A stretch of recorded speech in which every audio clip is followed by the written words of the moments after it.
dahil sa ako inyong inimbitahan, kundi, pero kasama na yun. Papasalamat ako sa Panginoon kasi ako ay buhay. Tayo ay buhay lahat. Pasalamat tayo sa mga pagpuri. Okay? Ito po isang opportunity para magbahagi sa inyo sa gabi ito. Actually, ako po ay nakapag-worship na at ako po ay nag-Bible study kayo na doon sa namatayan. Kaya ako po ay nakabihis pa. Sabi ko hindi na magpalit ang damit. Pero diretso na. Kaya tayo po ay magpatuloy. At yung aking pong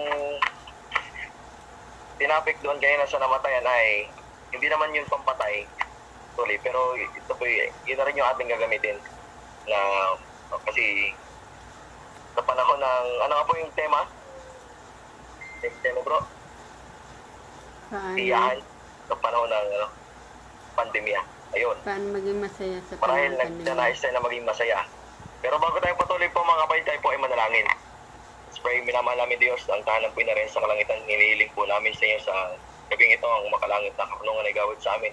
Kaya po makikinig sa inyong mga salita at kami Diyos ay tatanggap ng mensahe ninyo upang matuto Panginoon at magamit namin inspirasyon at kalakasan sa ipanampatayan. Kung amin dalangin sa Panginoon Jesus. Okay. Ang marahil nagdanais po tayo na maging masaya, hindi lamang ngayong pandemya. Kasi kung ngayon lang pandemya, ay kapag nawala itong pandemic nito ay hindi na ulit tayo magiging masaya. At atin po nga alamin kung saan ba talaga masusumpungan. Although alam na natin kung saan masusumpungan yung kasiyahan, ay alam niyo na kung kanino masusumpungan talagang sa ating Panginoon. Pero ganun pa man, ay hindi dahil sa alam niyo na, ay titigil ko na sana. Pero dahil kahit alam niyo na, ay ating pa rin pong pag-aralan para maging maging ma-refresh sa ating kaisipan. Okay? Time ko po yung magpatuloy. Alam niyo po, may mga tao talaga sa mundong ito na ang kanilang kaisipan ay magkaroon lamang ng pansariling kasiyahan. Ito po ay naranasan ng mga kabataan na ligid sa panahon po ngayon na magkaroon ng pansariling kasiyahan. Mabigyan ng kasiyahan yung kanilang sarili. At nagiging mapaghangad ang isang tao mga kapatid ko dahil sa kanilang sariling kagustuhan. Pag may gusto ay gustong makuha agad ang isang bagay na dapat ay nasa proseso. Ano pa? Kaya ang resulta, nagkakaroon ng walang kasiyahan kasi pinipilit yung isang bagay na hindi naman dapat. Kaya kapag meron kayong gustong isang bagay o isang tao man, ay huwag nating ipilit. Kasi kapag pinilit, ay masakit. Right? Walang kapayapaan. Kapag ikaw ay nasa mundong ito, talagang wala kang kasiyahan, wala kang kapayapaan, puro na lang pasakit at problema. Ano pa? Sabi ito, ang kadalasang kinakabalisan ng tao sa Biblia ay sabi rito, ito po yung sinabi sa Mateo 6:25. Sabi ito, kaya nga sinasabi ko sa inyo, huwag kayong mga balisa sa inyong pamumuhay kung ano baga ang inyong kakainin o kung anong inyong iinumin. Ito po yung pangunahing pangailangan talaga ng tao sa panahon ngayon. Yung ating pamumuhay, yung ating kakainin o yung ating iinumin. At kahit ang inyong katawan o ang anumang inyong daramtin ay hindi baga mahigit ang buhay kaysa sa pagkain at ang katawan kaysa sa pananamit. Alam niyo po mga kapatid ko, dumarating po sa punto ng ating kaisipan ngayon na mas nasahin natin na magkaroon ng magandang damit. Yun yung pinakang pangunahing pangailangan ng tao. Damit, pagkain, lalong-lalo na, ay ito yung pangunahin na sinasabi ng Biblia na pangailangan ng tao. Pero ano ang kadalasang ikinakabalisan ng tao sa panahon natin ngayon? Una, kapag ikaw ay maedad na, alam niyo po merong mga tao na maedad na, single pa rin. Ang kinakabalisan nila, magkakaasawa pa kaya sila? Magkakaroon pa kaya sila ng sweetheart o karelasyon? O yung pangunahing problema ng mga kabataan na umiidad na. At kadalasan, sila ay nagkakaroon ng anxiety sa kanila dahil sa kawalan ng panliligaw o kawalan ng maligawan. Pero ano ba yung pangunahing problema ng mga tao ngayon o kinakaharap o kinakabalisa? Una, ito po yung pinaka-practical na pangailangan, yung tirahan. Mahirap makahanap ng tirahan. Siyempre kapag wala kang tirahan, malungkot. Ikaw ay palipat-lipat ng bahay, ay napakalungkot. kasi wala kang sariling tirahan. Ano pa? At ito po yung tirahan na talagang ito yung pinakang pangunahin natin talagang pangailangan. Okay? Sunod po yung trabaho. Lalo po ngayong pandemic, ay pinakang pangunahing pangailangan o kinakabalisan tao yung trabaho. Takot mawala ng trabaho, takot o hindi makahanap ng trabaho. Yan. Pangalawa o pangatlo, yung kalusugan natin. Alam niyo po yung kalusugan, ito po yung pinakang pangunahing kinakabalisan ng mga tao ngayon, yung kalusugan. About sa pandemic, ay talagang malaki yung impact ng kalusugan na dapat nating ingatan, doble ingat na ginagawa ng mga tao. Mayroong face mask, face shield, ano pa? Kung sari-saring para maprotektahan ang kalusugan. Ayun po yung kinakabalisan ng mga tao. O yung bakuna. Thank you, Brother Israel, sa iyong paalala. Yung kinakabalisan ng mga tao yung bakuna na marami daw epekto ng bakuna na hindi mabuti sa ating katawan. Dito po yung kadalasang pinagtatalunan talaga. Hindi lamang sa ating pong tahanan, kundi sa ating pong mismong loob na iglesia. Okay? Yung magandang sasakyan. Alam niyo po, talagang ng mga tao yung magandang sasakyan. Gusto nila magkaroon ng magandang kotse, magandang sasakyan. Pwedeng sasakyan lang. Yan po yung kadalasang ating pinapriority yung mga ganyang bagay. Ano pa? Yung maganda at gwapong asawa. Ayan, mapangasawa. Yan po ay pangunahin din nating kinakabalisa. Alam niyo po, kapag yung ating kaisipan ay talagang makamundo, ay nanasahin natin magkaroon ng asawa na maganda at gwapo. Sabi ng iba, bakit ka hahanap ng pangit? Ay pangit ka na nga. Hanap ka siyempre ng gwapo at saka maganda. Ano niyo po, yung maganda ay kukulubot din naman ng balat. At saka yung kahit gwapo yan, maraming maganda sa katawan ay talagang hindi naman yan magiging pangmatagalan yung pagiging gwapo. Although pansamantala talaga yung pagiging gwapo at maganda. Kaya, swerte mo na kung ikaw ay makaasawa ng maganda at saka gwapo. Ano po? Okay, Brother Israel? Kaya maghanap-hanap ka na. Okay, sunod is yung maraming pera at ari-arian. Ay, yung maraming pera at ari-arian, yan po yung pangunahing kinakabilisan ng mga tao ngayon na pag wala ng pera, ay balisa na.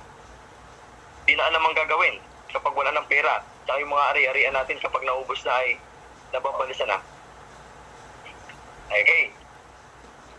Alam niyo po, sabi rito, things that money can't buy, yung mga bagay na hindi kayang bilhin ng pera. Una, ang pera ay hindi mabibili ang aklat. O ang pera ay mabibili ang aklat, pero yung utak ay hindi mabibili. Tama yun. Pag bumili ka ng ang aklat, nabibili yan, pero yung utak, yung karunungan ay hindi yan mabibili. Ano ba?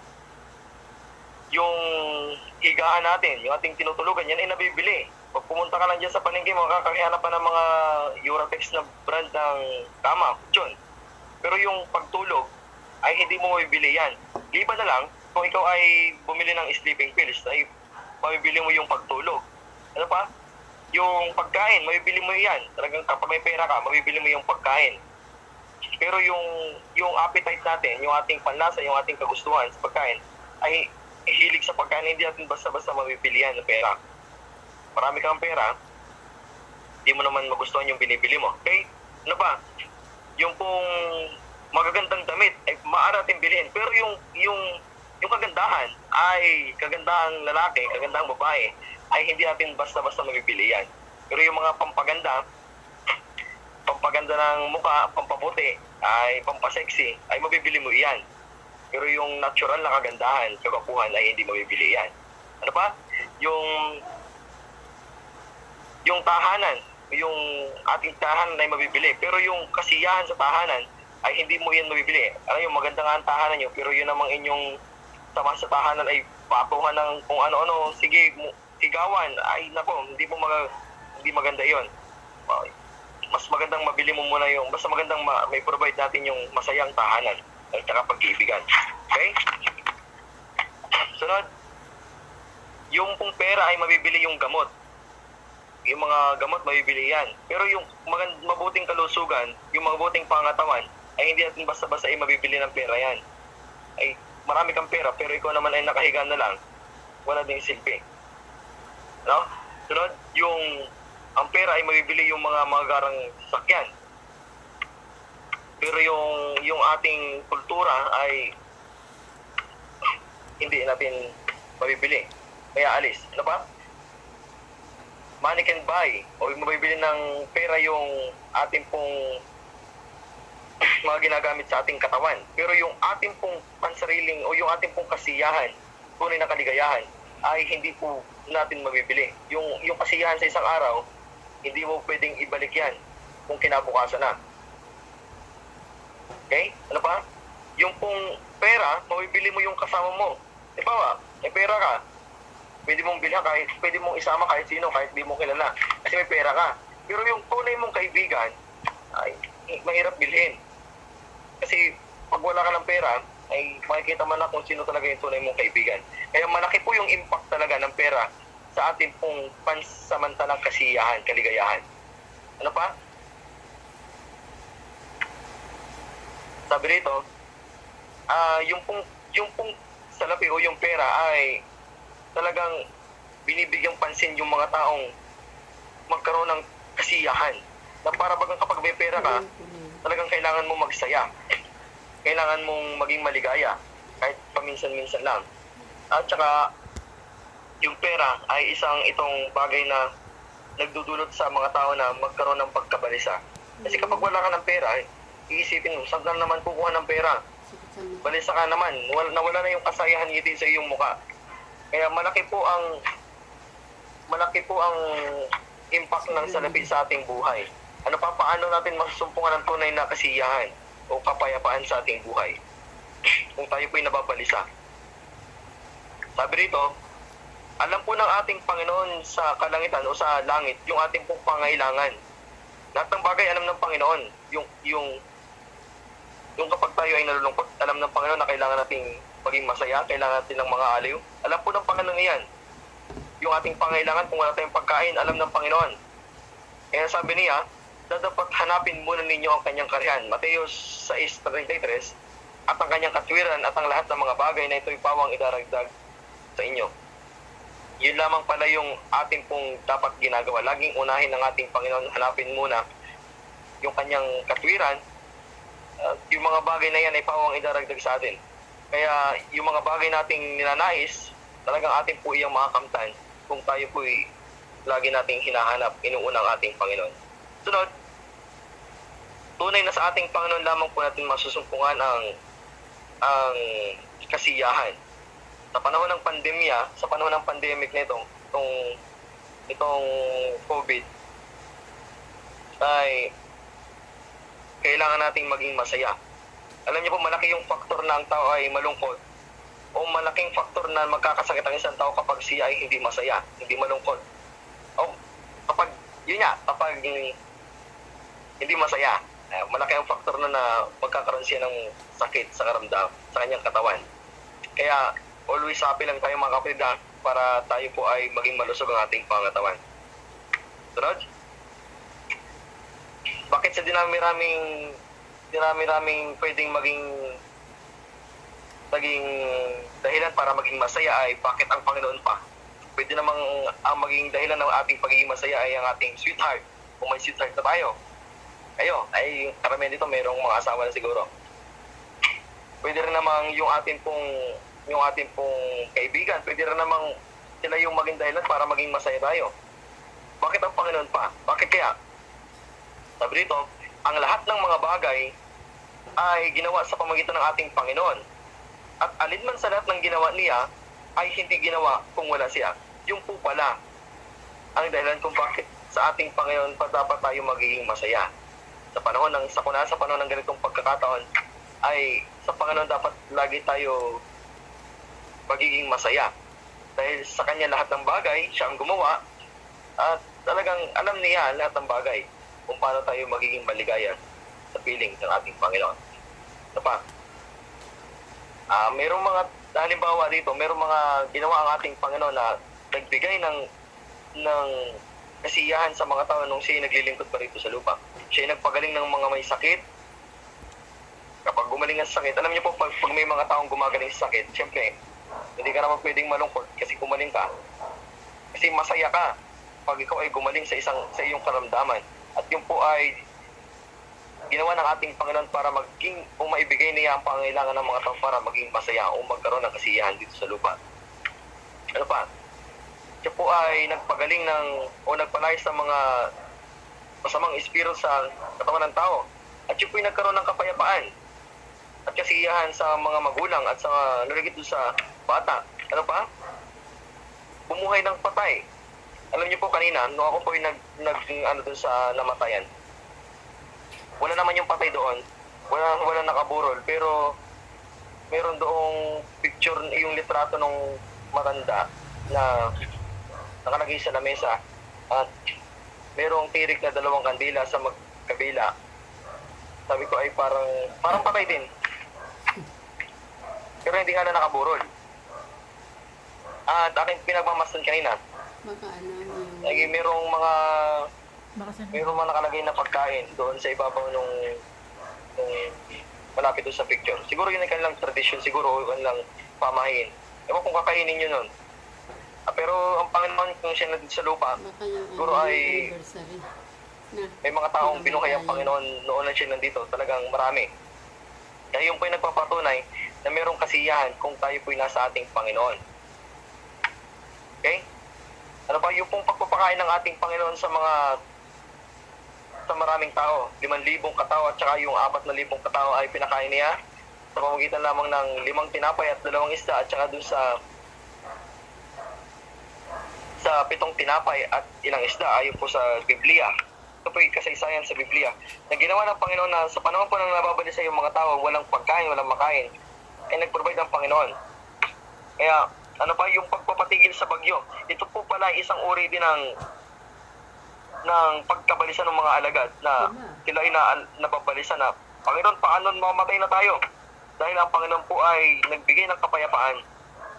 Nagkaroon ng panatagan ng kanyang mga alagad at sila po ay naging maligaya. Ayan, sa panahon po nito, ganitong panahon, ay ang ating pong Panginoon ay siya lamang yung makakapagbigay sa atin ng tunay na kasiyahan, kaligayahan sa atin. Wala nang iba.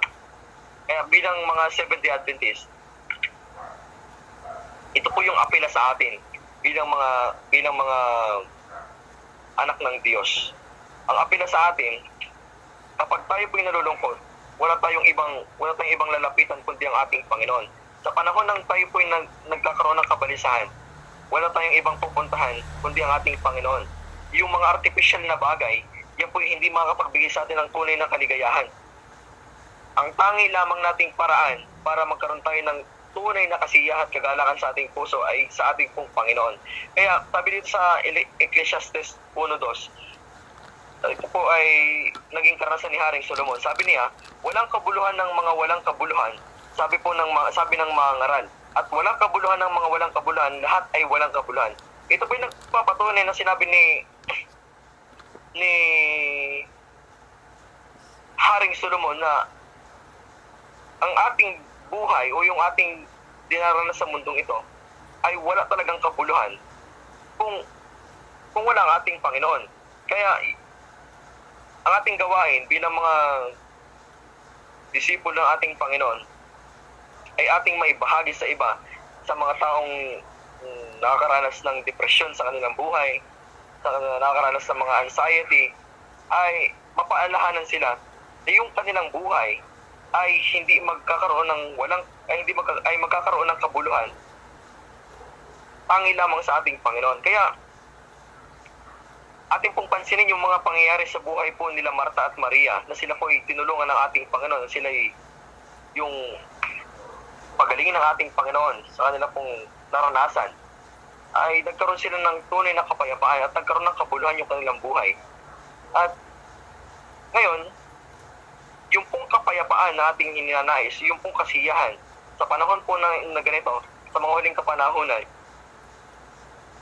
sa mundong ito ay hindi na tayo makakaranas ng kasiyahan. Liban na lang kung talagang tayo po ay makikisalamuha sa mundong ito, talagang masaya. Pero kung tayo po ay sabi nga nila, yun daw paglilingkod sa Panginoon ay napaka-OA naman. Pero yung po ay isa sa pinakamasayang bagay na dapat natin ginagawa, yung pong paglilingkod sa Panginoon. Pero dahil sa hindi nila maunawaan na yung paglilingkod ay masaya, para sa kanila, yun ay isang nakalungkot na bagay. O parang OA, sabi nila. Diba? Ang apela sa atin ng Panginoon ngayong gabi, mga kapatid ko, sa ating pong pag-worship nito, na hindi nais ng Panginoon na tayo po ay habang buhay na lamang malugmok sa kalungkutan. Gusto ng Panginoon tayo po yung lumago sa kanya pong pag-ibig at sa kanyang biyaya. Kaya, ngayon, huwag nating pahintulutan yung kaaway na kapag tayo po nakaranas ng pagsubok, ay agad nating sisihin ang ating Panginoon. Hindi bagkos ay ating pong ilagak sa Panginoon yung ating pong mga nararanasan, yung ating pong mga nagiging experience sa araw-araw na buhay. Kaya, sa gabing ito mga kapatid, simpleng mensahe, paalala sa atin, ito po paalala lamang sa atin na kailangan po nating maging masaya, hindi lamang sa panahon ito, kundi sa mga panahon pang daring. Ito po yung paghahanda lamang. At ito pong ginagawa nating pag-aaral ito pagsasama-sama. Ito po yung isang larawan lamang natin dito sa lupa na ating pong dadalhin doon sa langit na tayo naging masaya. Hindi dahil tayo po naglilibang sa libutan, kundi dahil tayo po naandun sa sentro ng ating pong Panginoon. At ang ating pong Panginoon ay siyang nabubuhay sa atin. Kaya sa gabing ito, mga kaibigan, mga kapatid, ating pong sikapin na yung tunay na kaligayahan ay hindi natin hanapin sa sanglibutan kundi sa ating pong Panginoon. Bilang po at magandang gabi. Amen.